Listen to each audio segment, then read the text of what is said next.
क्या ऐसा हो सकता है कि सफलता का रास्ता परफेक्ट होने में नहीं बल्कि अपनी अधूरी कोशिशों और सीखने के सफर को दुनिया के साथ साझा करने में हो?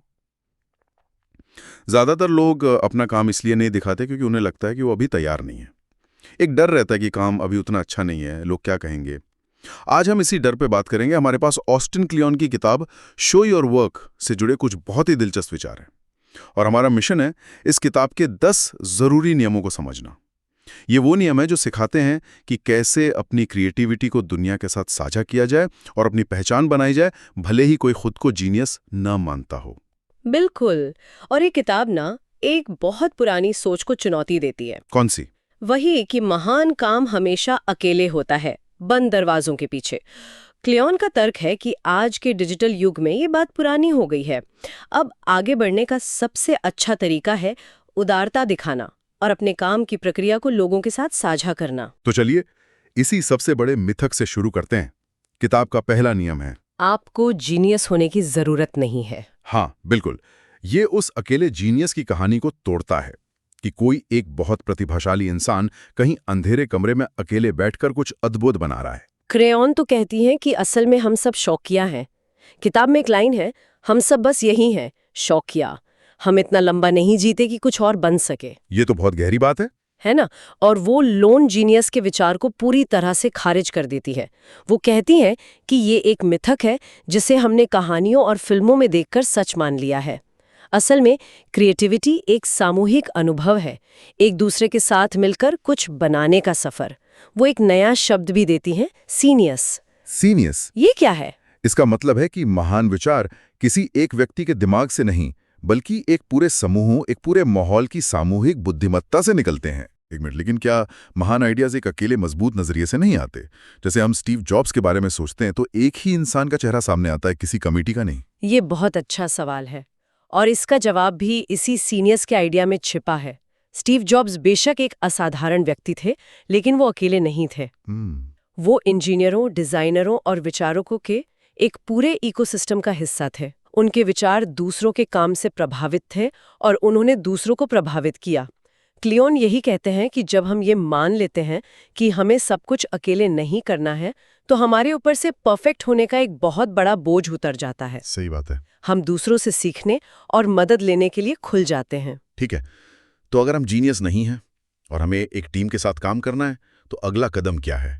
यहीं पर दूसरा मुख्य विचार आता है जो सीधे सीधे उस डर को खत्म करता है जिसका जिक्र हमने शुरू में किया था कि मेरा काम अभी परफेक्ट नहीं है। हाँ, किताब कहती है प्रोसेस के बारे में सोचें, प्रोडक्ट के बारे में नहीं। मतलब पारंपरिक रूप से कलाकारों को यही सिखाया जाता था कि वो अपनी प्रक्रिया को छिपा कर रखें, सिर्फ अंतिम चमचमाता हुआ नतीजा ही दुनिया को दिखाएं। लेकिन क्लियोन कहते हैं कि आर्टवर्क यानी अंतिम कृति और आर्टवर्क यानी उसे बनाने की प्रक्रिया, इन दोनों में बहुत बड़ा अंतर है। और आज के दौर में लोग सिर्फ अंतिम प्रोडक्ट में नहीं बल्कि उसे बनाने की कहानी में भी रुचि रखते हैं। बिल्कुल। इसका एक बेहतरीन उदाहरण कमांडर क्रिस हैडफील्ड का है। जब वो अंतरिक्ष में थे तो उन्होंने सिर्फ अंतरिक्ष की खूबसूरत तस्वीरें ही साझा नहीं की। हाँ, मैंने भी देखा था। वो दिखाते थे कि वो अंतरिक्ष में गिटार कैसे बजाते हैं, अपने बाल कैसे काटते हैं, खाना कैसे खाते हैं। उन्होंने अपनी रोजमर्रा की जिम्मेदारियों को, अपनी दिनचर्या को लोगों के साथ साझा किया और इसने दुनिया भर के दर्शकों को मंत्रमुग्ध कर दिया। ये दिखाता है कि प्रक्रिया भी उतनी ही दिलचस्प हो सकती है जितना कि अंतिम प्रोडक्ट। बिल्कुल।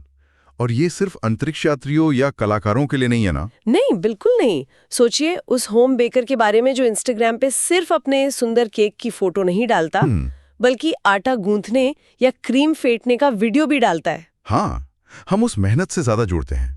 या वो कोडर जो सिर्फ अपना फाइनल ऐप नहीं दिखाता बल्कि ये भी साझा करता है कि एक मुश्किल कोड को डीबग करने में उसे कितनी परेशानी हुई। लेकिन यहाँ एक सवाल उठता है, कमांडर हैडफील्ड का काम तो वाकई दिलचस्प है, एक बेकर का काम भी देखने में अच्छा लगता है, पर अगर किसी का काम थोड़ा बोरिंग है, जैसे अकाउंटिंग, तो उसकी प्रक्रिया कौन देखना चाहेगा? ये एक बहुत ही आम और वाजिब चिंता है और इसका जवाब है कि आपको हर छोटी बड़ी चीज साझा नहीं करनी है। अच्छा, ये अपने लंच की तस्वीर पोस्ट करने के बारे में नहीं है, ये अपने काम के पीछे की सोच, चुनौतियों और सीखी गई बातों को साझा करने के बारे में है।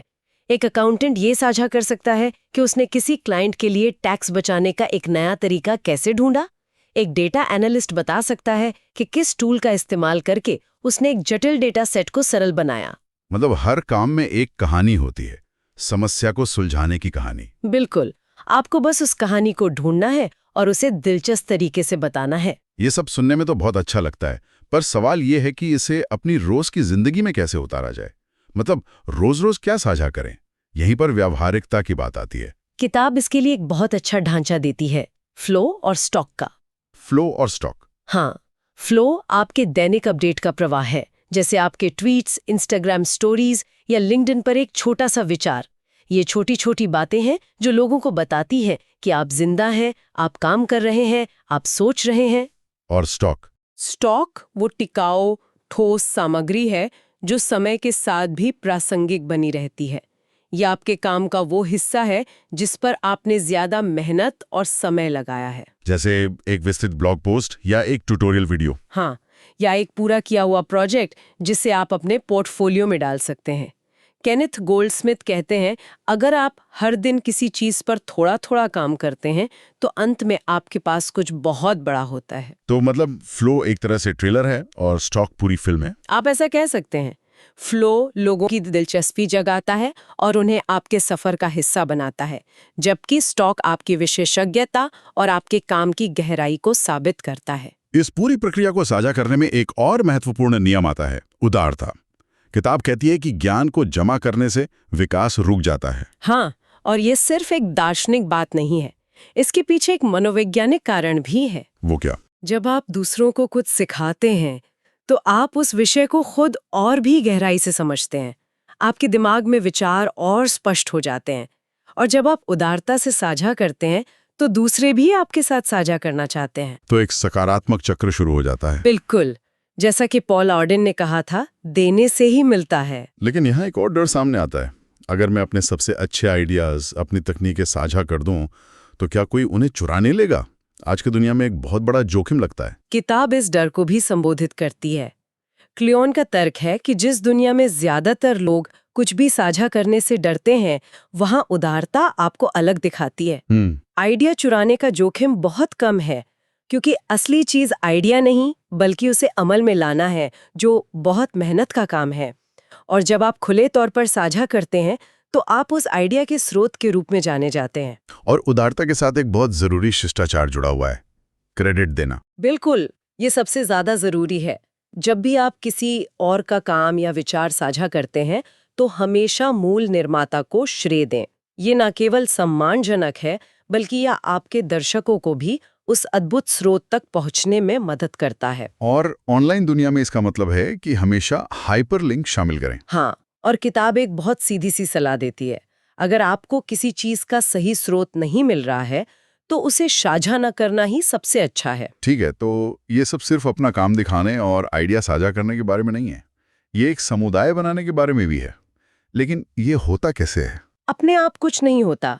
एक समुदाय बनाने के लिए आपको भी उस समुदाय का हिस्सा बनना पड़ता है। मतलब? आपको दूसरों के काम की तारीफ करनी होगी, उनके सवालों के जवाब देने होंगे और एक अच्छी बातचीत में हिस्सा लेना होगा। जब आप दूसरों के काम में सच्ची दिलचस्पी दिखाते हैं तो वे भी आपके काम में दिलचस्पी दिखाने लगते हैं। और अगर आप इस समुदाय को सिर्फ एक फॉलोइंग से आगे ले जाकर सच्चे कार्य समर्थन में बदलना चाहते हैं तो मतलब क्या कोई अपने काम से पैसे भी कमा सकता है? किताब का सुझाव है कि कभी-कभी सबसे अच्छा तरीका सीधे पूछना होता है। एक मिनट, लेकिन क्या सीधे सीधे पैसे मांगना थोड़ा अजीब नहीं लगता? ऐसा नहीं लगेगा कि मैं भीख मांग रहा हूं? ये एक बहुत अच्छा सवाल है और यही हिचकिचाहट ज्यादातर लोगों को रोकती है। और इसका जवाब संगीतकार अमांडा पामर के उदाहरण में छिपा है। अच्छा। उन्होंने अपने प्रशंसकों के समर्थन से लाखों डॉलर जुटाए। ये भीख मांगना नहीं था। वो कहती हैं कि ये तब काम करता है जब रिश्ता लेन देन का न होकर आपसी सम्मान और जुड़ाव का हो। तो आप लोगों को अपने काम का समर्थन करने का एक मौका दे रहे हैं? बिल्कुल, क्योंकि वे आपके सफर का हिस्सा बनना चाहते हैं। Virtual tip jar, Patreon, crowd funding, ये सब इसी सिद्धांत पर काम करते हैं। ये पूरी प्रक्रिया एक मैराथन की तरह लगती है, कोई 100 मीटर की दौड़ नहीं। सबसे मुश्किल काम शुरू करना नहीं, बल्कि उससे सालों साल करते रहना है। जब शुरुआती जोश ठंडा पड़ जाए तब? हाँ, और किताब का अंतिम हिस्सा इसी पर केंद्रित है। लगे रहना। रचनात्मक जीवन में उतार चढ़ाव आते रहेंगे, ये तय है। कुंजी ये है कि आप टिके रहें, काम करना बंद ना करें, भले ही आपको छोटा ही क्यों ना बना रहे हों। लगातार छोटी छोटी परियोजनाओं के माध्यम से गति बनाए रखें। और जब आप सच में अटक जाएं तब ब्रेक लें। क्लियोन का सुझाव है कि अपने काम से कुछ समय के लिए दूर हो जाना भी उतना ही जरूरी है जितना उस पर काम करना। कुछ नया सीखें, कोई शौक पालें, यात्रा करें, दुनिया देखें। हाँ, और सबसे महत्वपूर्ण बात ये याद रखना है कि ये कभी ना खत्म होने वाली एक यात्रा है। जैसा कि फ्रांसीसी कवि पॉल वेलेरी ने कहा था, काम कभी खत्म नहीं होता, उसे बस छोड़ दिया जाता है। तो अगर इन सभी नियमों को जोड़कर देखें तो एक ही बड़ी बात सामने आती है कि आज के जमाने में रचनात्मकता एक खुला संवाद है, कोई बंद कमरे का रहस्य नहीं। बिल्कुल सही। ये मैं से हम की ओर एक बदलाव है। चलिए आज की चर्चा को संक्षेप में समझते हैं। पहली और सबसे बड़ी बात, अकेले जीनियस के मिथक को भूल जाएं और सहयोग को अपनाएं। क्रिएटिविटी एक टीम गेम है। दूसरी बात, सिर्फ अपने अंतिम प्रोडक्ट पर ध्यान न दें, बल्कि अपनी प्रक्रिया को, अपने सफर को लोगों के साथ साझा करें। यहीं पर असली जुड़ाव बनता है। तीसरी, उदार बने। जो आप जानते हैं उसे सिखाएं, दूसरों को श्रेय दें और एक सच्चे समुदाय का हिस्सा बने। और आखिर में धैर्य रखें, सीखते रहें और अपनी यात्रा को साझा करते रहें, चाहे जो भी हो। और जाने से पहले श्रोताओं के लिए एक अंतिम विचार। यह किताब सीखी हुई चीज को तुरंत दूसरों को सिखाने पर जोर देती है। तो आज के लिए सोचने वाली बात यह है, ऐसी कौन सी एक छोटी सी चीज है जो हाल ही में सीखी गई है, काम में, शौक में या जीवन में, जिसे आज किसी और को सिखाया जा सकता है। ये एक एक्सेल शॉर्टकट हो सकता है, गिटार का एक नया कॉर्ड हो सकता है, या एक नई रेसिपी हो सकती है। अपनी प्रक्रिया के उस छोटे से हिस्से को साझा करना आपकी अपनी विशेषज्ञता को देखने के नजरिए को कैसे बदल सकता है। अगर यह वीडियो आपके दिल को थोड़ा सा भी छू गया हो तो कमेंट में अपनी भावना जरूर लिखिए। आपकी एक लाइन हमें और बेहतर करने की ताकत देती है। ऐसी ही दिल को छू जाने वाली वीडियो के लिए हमारे चैनल को सब्सक्राइब करें और कभी कोई वीडियो मिस ना हो, इसलिए बेल आइकन जरूर दबाएं।